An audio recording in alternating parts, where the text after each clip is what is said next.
Hello,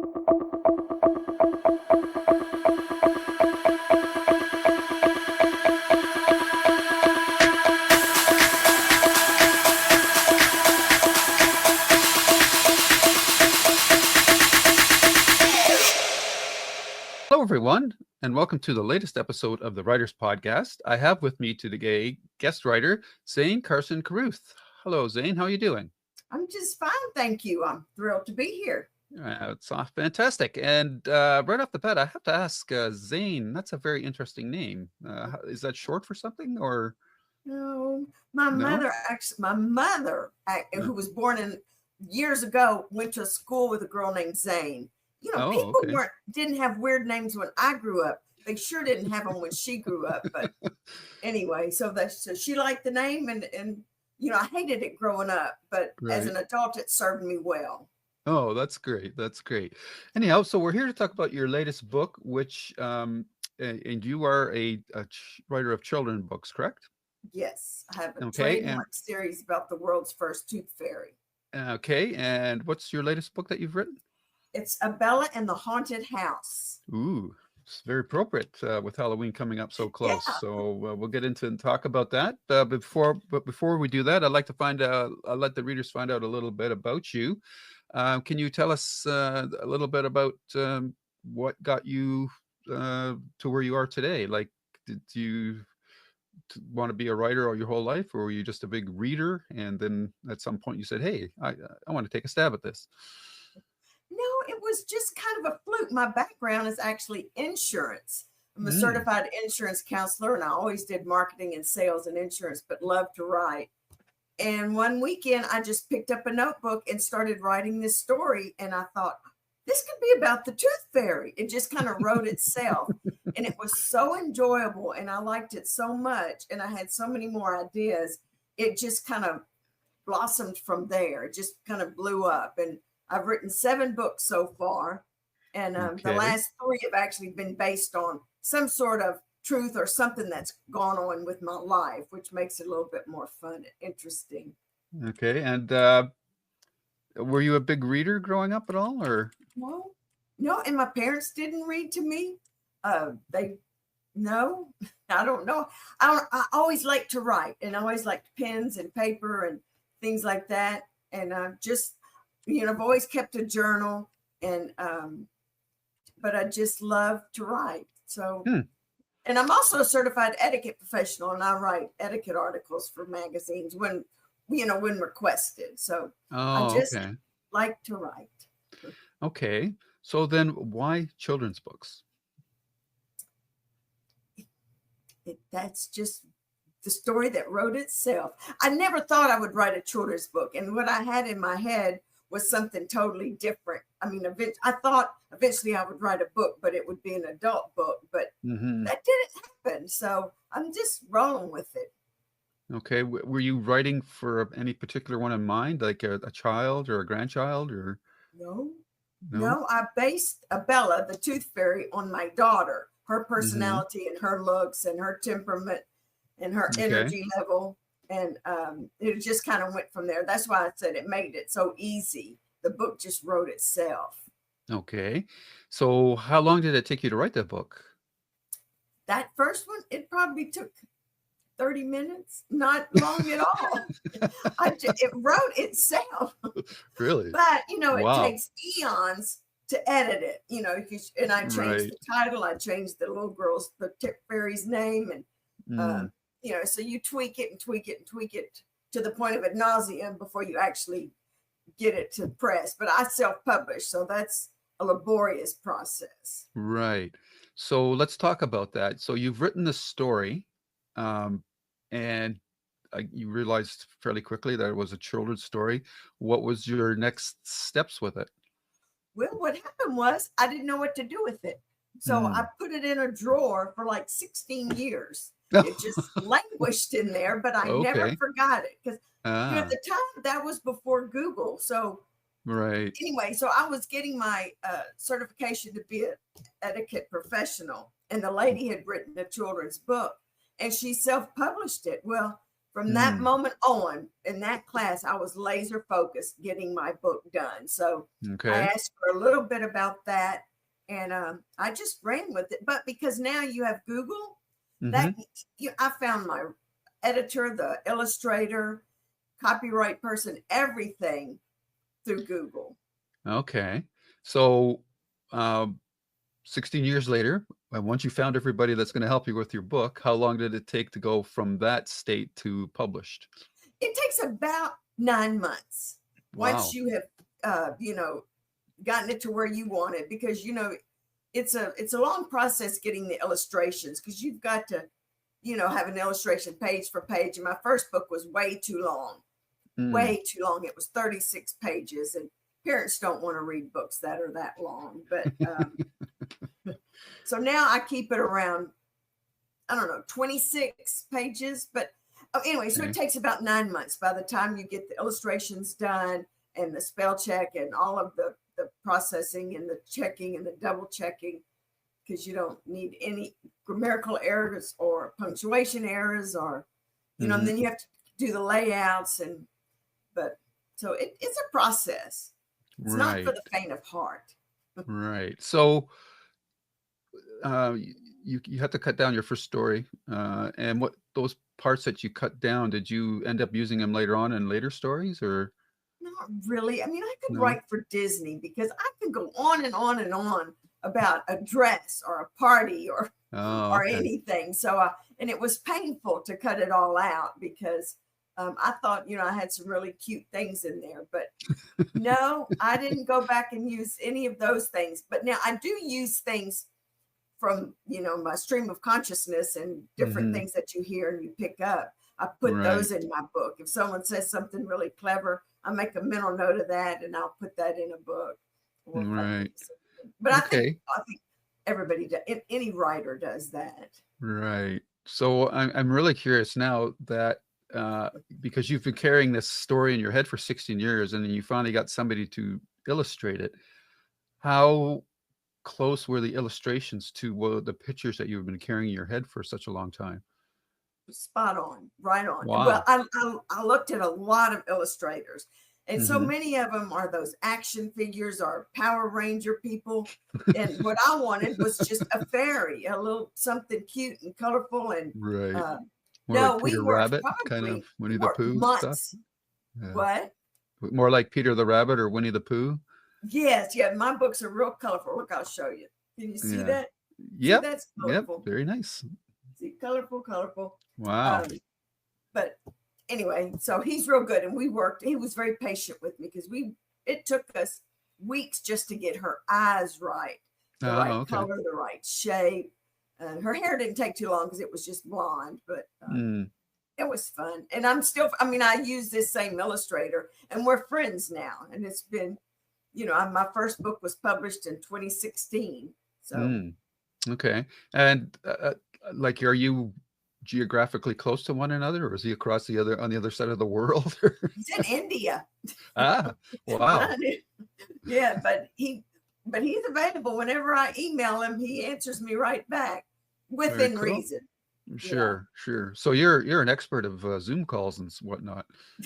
We have never Zoomed.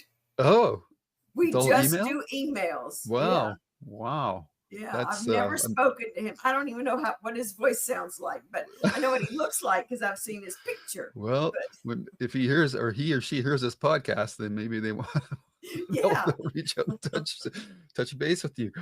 Okay, so you've got the illustrator, and you've married the words to the pictures, and now you've got your book. How did you get the book published? Well, I went through a local printing company, not local. They were in Indiana or Ohio or someplace. And at the time I had to print like 800 books. So that's you have to have room to store all those books. And I did that for about the first 5 books. And then I discovered Ingram Spark, which I use now, which that, any library or bookstore or anything will like to use Ingram Spark because they're print on demand. So they know that they're going to get the books if they order them. So And that's, that's cheaper because you're not paying for all these books up front and then storing them somewhere. Okay. So you're basically we're self-published. Yes. So you've got this book, you've got 100 copies of it. What do you do with these 100 copies? Well, luckily I'm a marketing person by trade. So I'll set up book readings, book signings, book parties. Like Friday, I'm going to the Ronald McDonald House to read, and I've been there a couple of times. And I'll go to different schools, and if I'm in a town, I'll contact a bookstore and I'll go have a book signing and a book reading. So I just kind of do it myself. Okay. So, wow. And You're then a one-man team. What?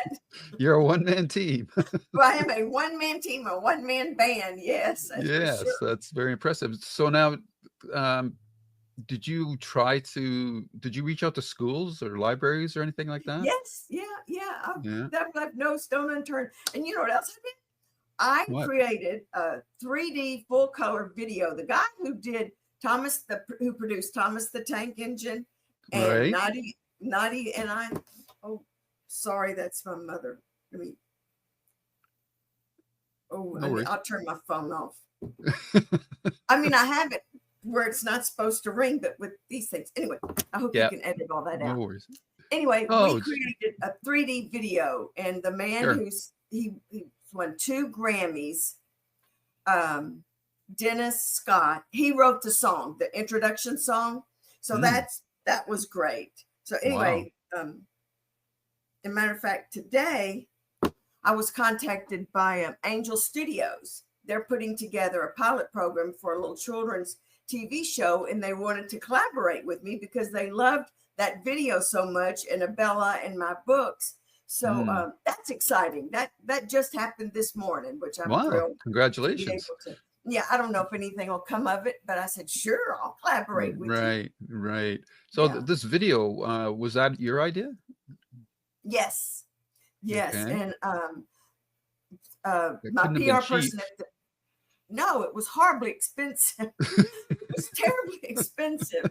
And this is the first thing that's come from it, because the producer, Rick Siegelcow, who did Thomas the Tank and Little People and Naughty, he was supposed to market it. Well, his wife got deathly ill, but now she recovered. And then he took a full-time job with NYU. So he says, well, sorry, I can't do it. So I was just kind of left on my own. So I was really happy that this guy just kind of stumbled across this video and liked it. But and that this video is up on YouTube, or it's on your website, YouTube. I guess. Yes, it's Abella's with apostrophe S first tooth. Okay, you have to put that apostrophe, which that wasn't my idea, but right. Okay, so you've got your first book out, and I assume it didn't take another 16 years to get to the second one. No, and I have written a book every year since then. This year I've written 2 books. Wow. But so that's been fun. Okay, and is it Bella, Annabella, or Abella? It's Abella, Abella. Yeah, okay. Is she the continuing? Oh, sorry. Is she the continuing character throughout all the books? Yes. She and her best friend Darcy. Okay, and Darcy's a boy, girl? It's a girl. Darcy's her best friend, and she's a girl, little Darcy. Okay, and she's kind of like my best friend. Okay, and so what have they been up to since the first book? What's going on with the subsequent books? Well, the first book, they started the Tooth Fairy tradition quite by accident, and I'm happy to tell you how that happened. And then the next book, she gets her magic wand and is kind of mischievous with it. And then the next one is she starts a Tooth Fairy school, because people want to know, what do they do with the teeth? Where do they get the money? How do they know where the kids put that? Well, that's all covered in the book. You'll never have to wonder about that anymore. Okay. And then Tooth Fairy school. Then she goes to the rodeo, and then she meets a racehorse, and then the haunted house. It should be 7 if I missed one. I don't think I missed one, but anyway, that's what it is. It's just a storyline. And my next one is going to be, I'll do the trilogy on the racehorse because it's based off my racehorse. and Oh, it's a okay. true story. So Mm, I'll finish that out. But no, this little haunted house book was just a fluke. okay. So are these stories based on real life events for you, or? Well, now the rodeo one was because my husband was chairman of the board of the Houston Livestock Show and Rodeo, which is Okay. the largest rodeo in the world. And Mm. it's a 3-year commitment. And I was first lady of the rodeo. So I had access to everything and everybody. And there was a rodeo clown named Leon Coffey. I mean, he is in all of the Hall of Fame for cowboys. And so I interviewed him, and the story is about him. The Oh, Bella okay. Goes to the Rodeo. It's a cute little book, and it's based on a true story for rodeo stuff. And Right. then the racehorse one is based on my racehorse because he got an abscess tooth. So I thought, well, that Mm. makes for a good story. So I Ah, did that. And then this haunted house one, a house went on the market in my neighborhood and I wanted it desperately, but my husband said no. So I thought, and the people who bought it are going to tear it down, which just mm. crushes me. So Ah, anyway, I wrote a book about it to just kind of immortalize it in my mind. okay. Very good. And is that book, what's the title of that book? Bella in the Haunted House. In the Haunted House, and that is out now or it will be out? Yes, it's out. Okay. It's out now. And you can find it at your on your website and Well, you can get it at Amazon. You can get it at Barnes and Noble, oh, all and right. actually, this book sells very well. Believe it or not, in Germany, in the Hmm. UK, and in Germany, I sell a lot of books, and they really like this one for some reason. Maybe it's Yeah, because okay. of the season. Yeah, that's probably part of it for sure. So now it sounds like you're in a groove. You're pumping out one book a year, and now you're up to two. Um, Yes, but I don't think I could sustain 2 books a year. okay. It's just this book was just so easy to write because that house was just on my mind. All right. Right. So are you working on the next book yet? Mentally, I am. Yes, Yeah, okay. yes, it'll be with the racehorse. Oh, that's right. Yes. Okay. And do you foresee that the series going on for what? Do you have a set number of books that you want to do, or you're just No, going to keep doing just it as until long you as get? I can, just as Yeah. long as I can keep coming up with ideas. It's fun and it's enjoyable, and I kind of have it. Now that I've got the team, so to Hmm. speak, put together, it Right. makes it easy. Right. And have you at any point considered writing something else? Um, No, no, no, this is I'm a fully one-trick consuming you. pony. Yeah, well, that's good. And uh, uh, are the books out in schools and things like that now? School libraries or Not as much as I wish they were. The okay, National Museum of Racing carries the 2 of my books, right? but and then Neiman Marcus carries several, and they've also created a pair of pajamas to go with the books. Hmm. But no, unless I have given the book to a private school, I do not get orders for libraries for some reason. So Okay, that that's needs to change. But yeah, that because that seems like such a natural fit.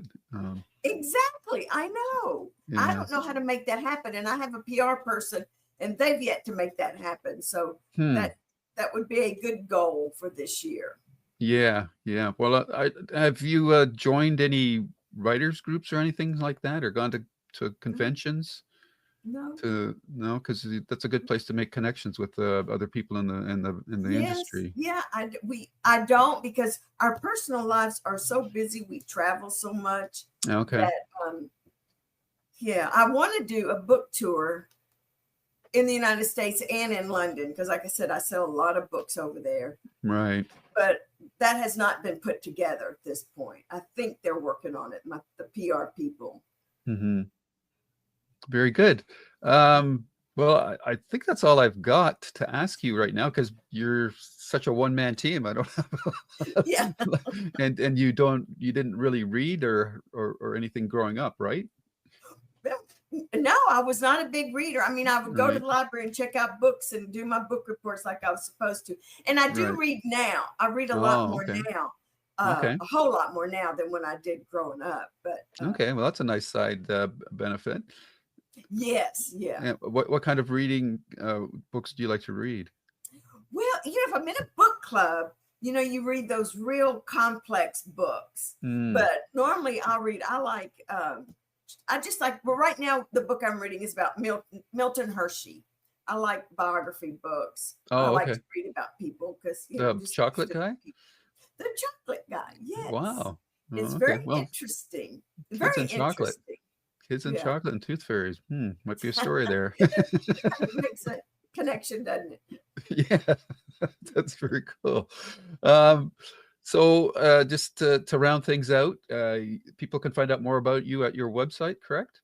Yes, I've got two websites. I've got a personal one, and it's Zane Carruth, CARRUTH.com, and then the world's first toothfairy.com. Okay, very cool. Is there anything else that you want to mention at this time? I think I got it all in. Very good. Yeah, you're very organized. That's good. Well, it's been a pleasure talking to you, Zane, and I wish you and Annabella all the best in your future projects.